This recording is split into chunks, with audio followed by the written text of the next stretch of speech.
So your team are saying take zero risk, but you're sat there behind the cockpit full of adrenaline, an opportunity to potentially claim a victory. He wants to go for it. And that conversation carried on to say, team order, no risk, Ollie. So, yeah, but when you say that to a driver, no risk, you've got to be very careful how you do it, because then it's like when they say don't crash, it's like, oh, what's the first thing you do? yeah, and also, at the end of the day, you need to employ these drivers and trust them, right, to use their judgment. Nobody's going to... all he knows, a podium spot is better than nothing. You know, he's not an idiot, and I think this is where he's got to, he's going to be smart. But you know, the team are getting pressure from the board at Nissan, who've been spending the money, and a podium would be a big deal after some of the results they've got. But I'm with you. I want to see the drivers attack. I want to see what happened with Mitch Evans last night. Mitch is like, yeah, third, whatever. I want second, and he ended up fifth. But you want to see the drivers attack. Roland there again having a half look to the inside down into 18, just trying to clear that line if he's going to have a lunge in the closing stage of this race. Look who's joined the party as well. It's Jake Dennis.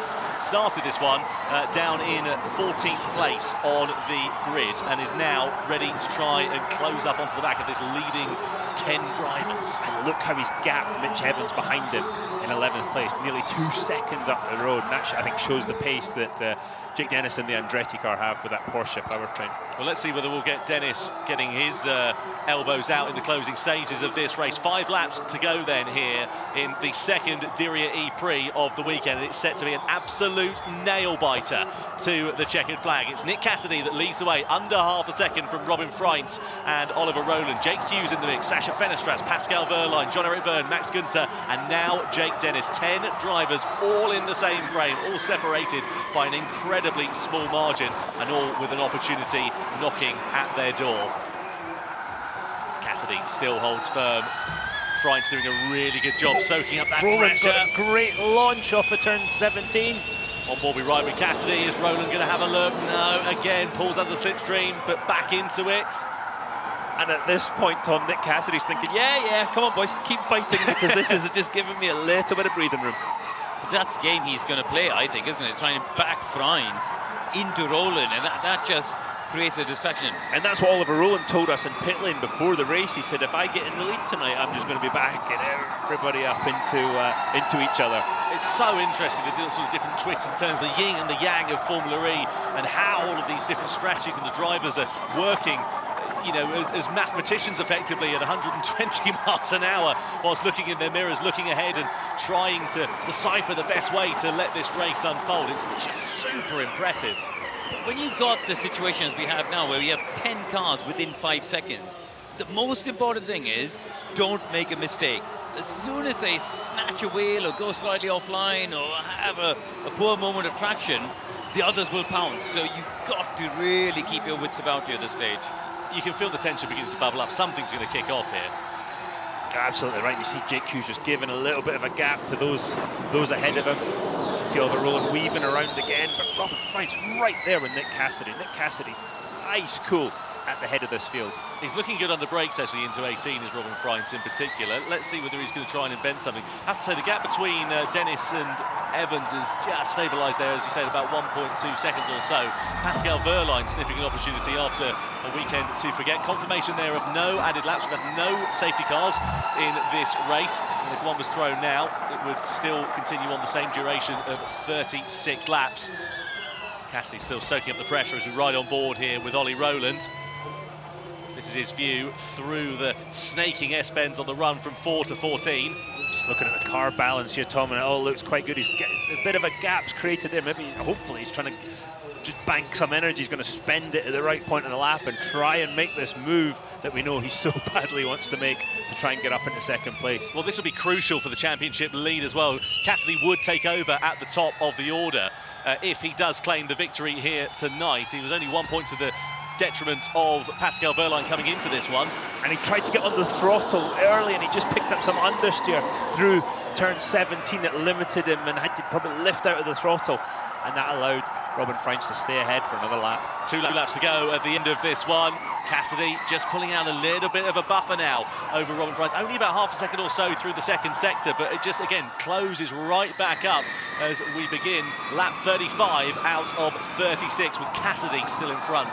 The challenge here for the drivers trying to overtake is because they got a lap less than yesterday and they're all flat out.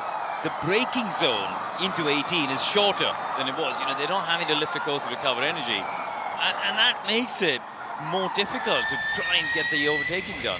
Basically, nobody can find a big enough advantage as well from each car. They're all so closely matched.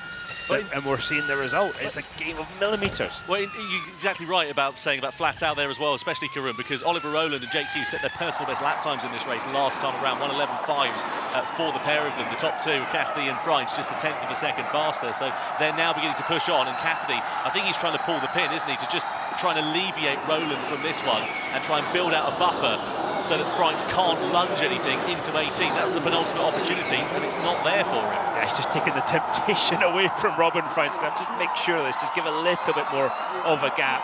He's got, they've got one more chance up into turn 18 if anybody is going to want to take that. You see Rowland's just lost that lead pack by just a fraction. So over the timeline we go to start the final lap of racing. We've got a yellow flag out here as well. Can't see exactly what that's all about. It's only a brief one. It goes away pretty okay. It's Norman Nato. It is, yeah, probably down at turn 18. I should imagine he's probably run on a little bit wide going through that corner, but it's Cassidy with the advantage. 3% of energy left, nothing really to worry about. French down to 2%. It's going to be mightily close in terms of what they've got left, but Cassidy with an advantage, 0.6 of a second as it stands for now. Just had a notice on the timing screen as well. Jake Dennis, Mitch Evans under investigation for overtaking under yellow flags. So that'll be investigated after the race, I'm sure. So Cassidy pulling out an advantage. 1% of energy left between Cassidy and French. This is going to be a little bit tight towards the end of this one, but Cassidy pulling the pin and pulling out enough of a buffer to hold the race lead against French here. Watch the energy go back up though when they break at the end of the straight.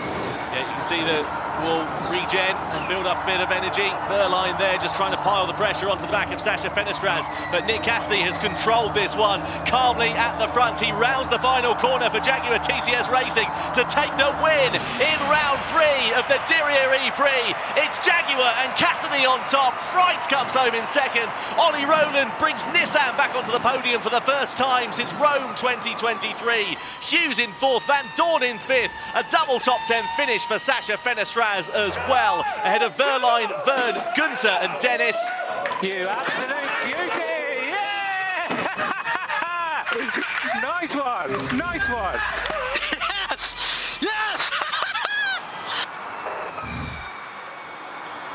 Should we try and have a word with him?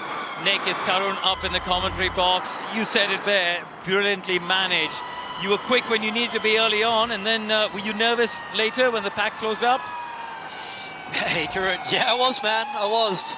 I saw how fast they were catching, and I thought they were going to get us. But what a job by the team.